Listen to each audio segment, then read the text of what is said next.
Hi guys, it's Susie. Today I wanted to talk a little bit about sports, specifically about American baseball. So put my baseball cap on. This is for the Boston Red Sox, which my son and his fiance are big fans of. And yes, I have been to a game. So uh, my students know that I love hockey. That's my favorite sport. I do like American football as well. But there is a saying in America that baseball is America's favorite pastime.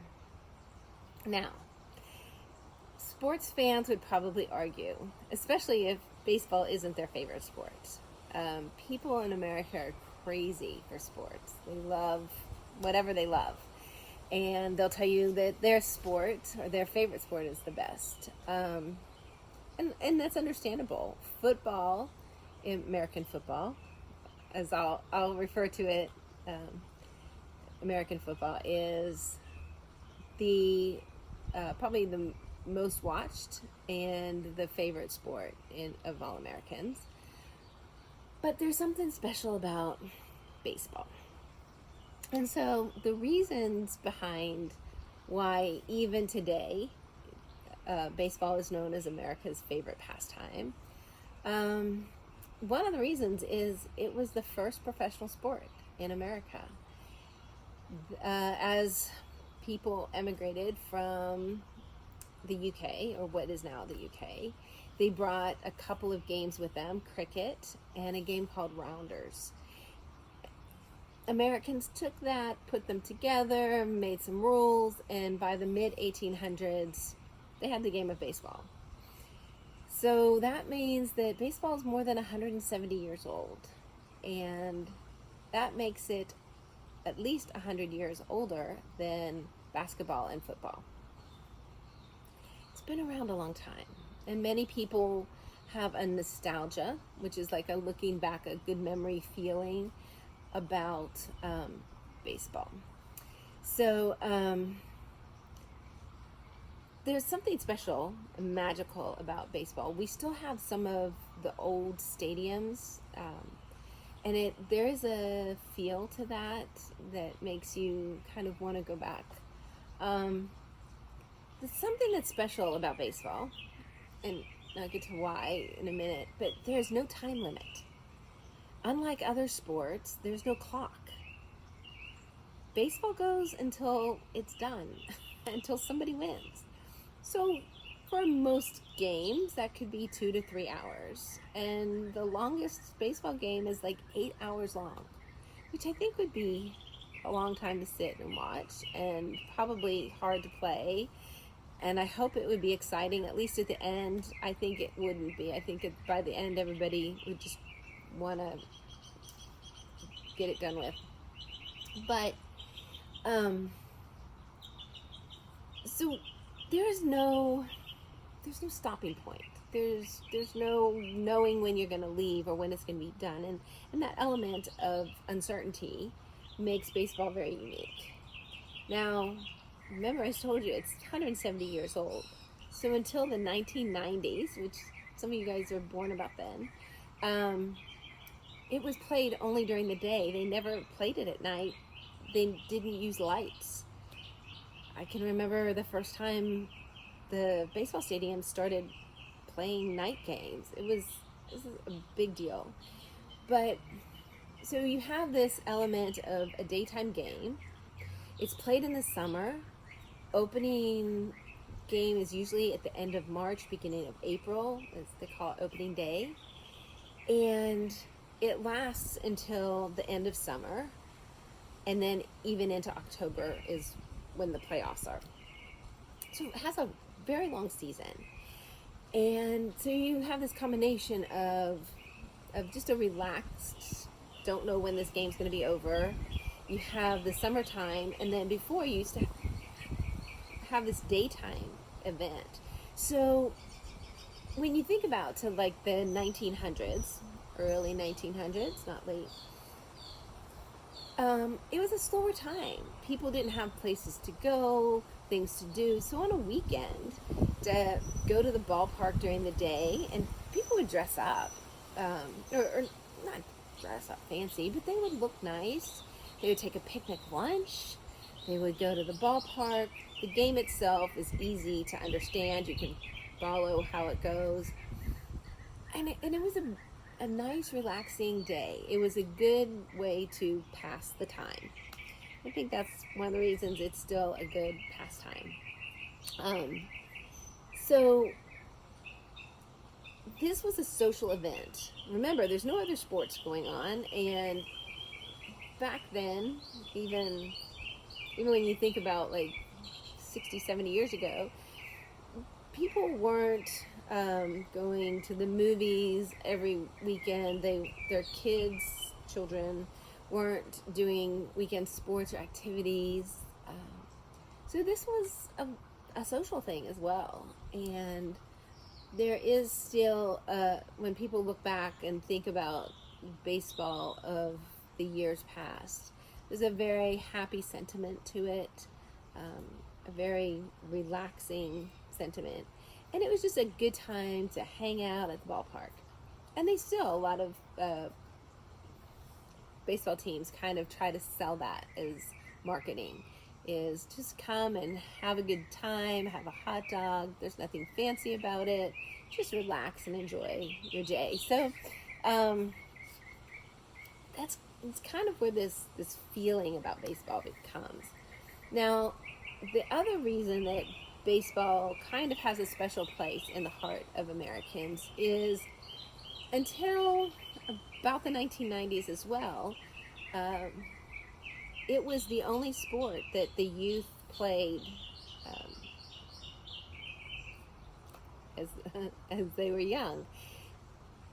Mostly boys, but some girls would start at the age of 5 and just play local sport games.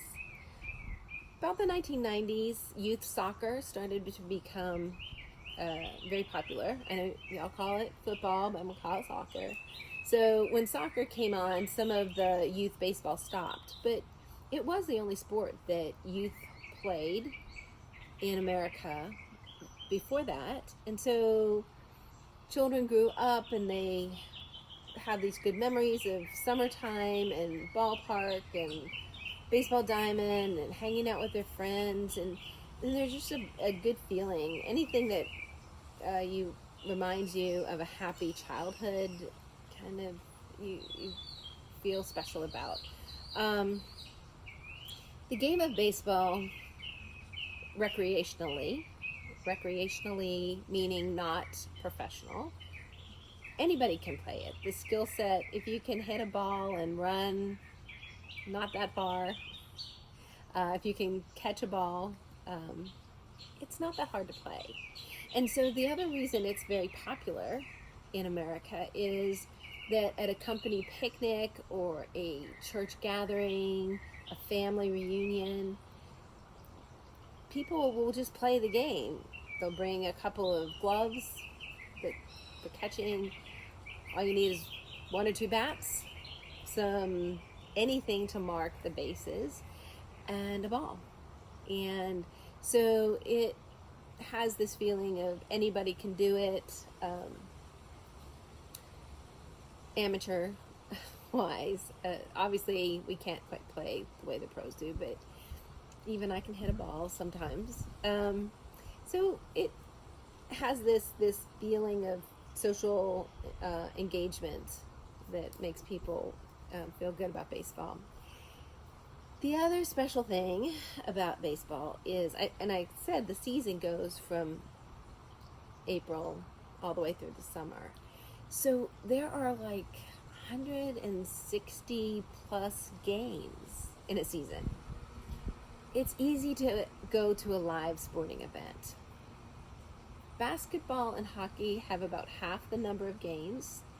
And then football, which is the most popular, only has 16 games in its season. So if you want to go to see a live game for football, it's more difficult, more expensive. You need to definitely plan ahead. Games are only on the weekends. But baseball games can happen anytime. And now that they play with lights, day or night. And so you're sitting around on a Friday night, you think, what are we going to do this weekend? Well, maybe what we're going to do is see if there's available tickets to a baseball game. And many times there are.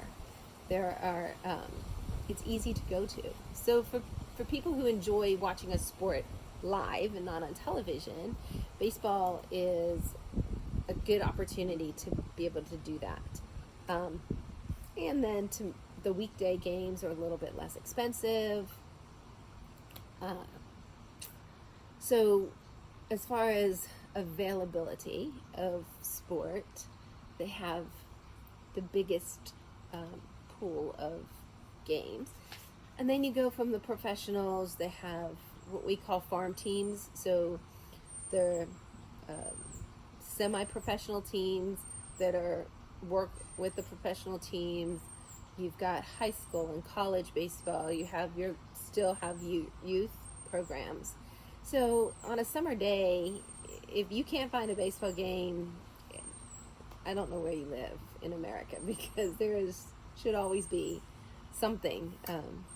Maybe if it's raining, not so much. But so it's just an easy sport to find to do.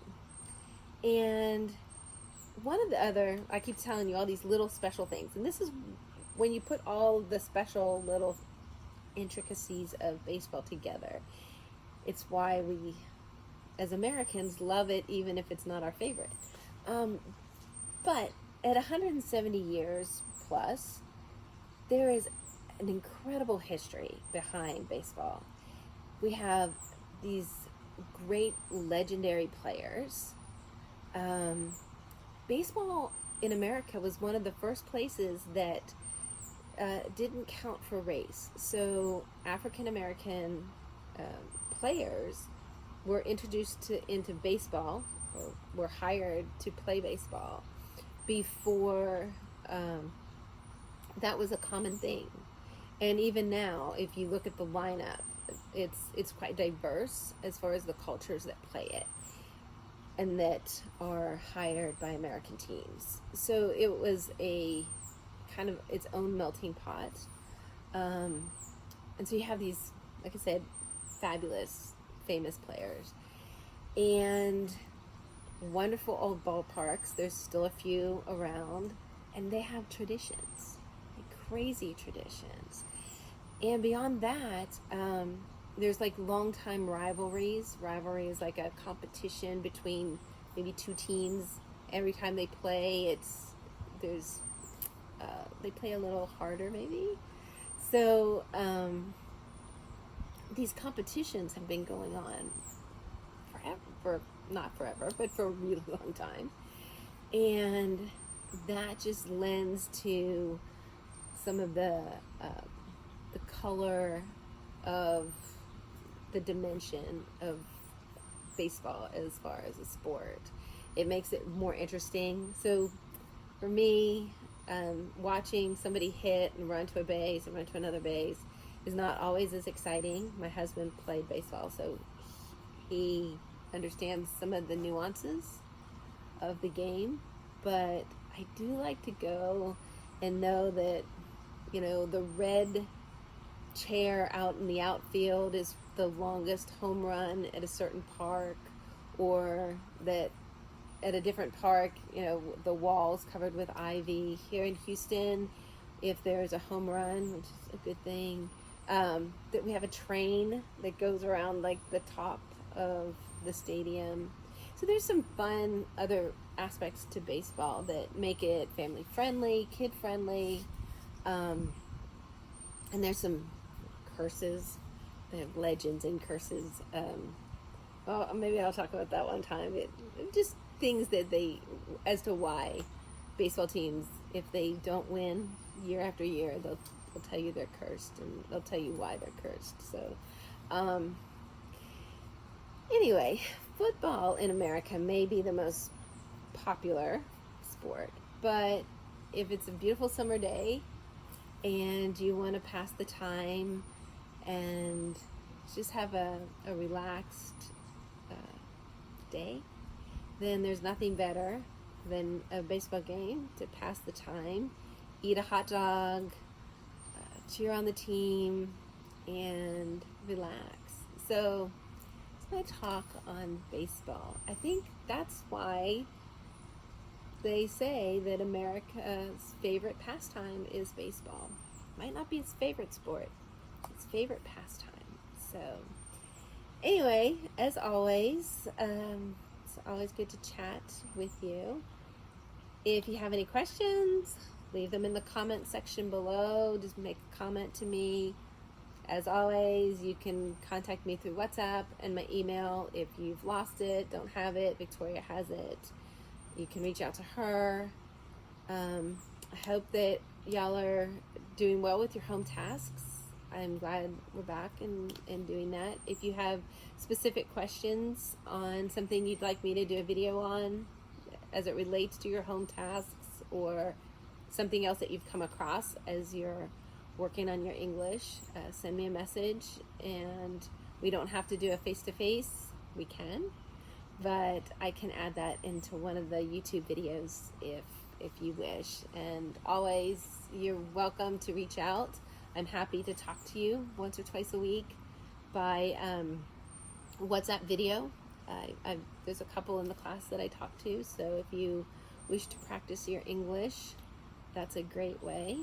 If not, speak English to each other. Even if maybe the person in your house doesn't understand English, practice, saying something in Russian, and then, do you know that English word? Like, of course, Konnichiwa. Konnichiwa?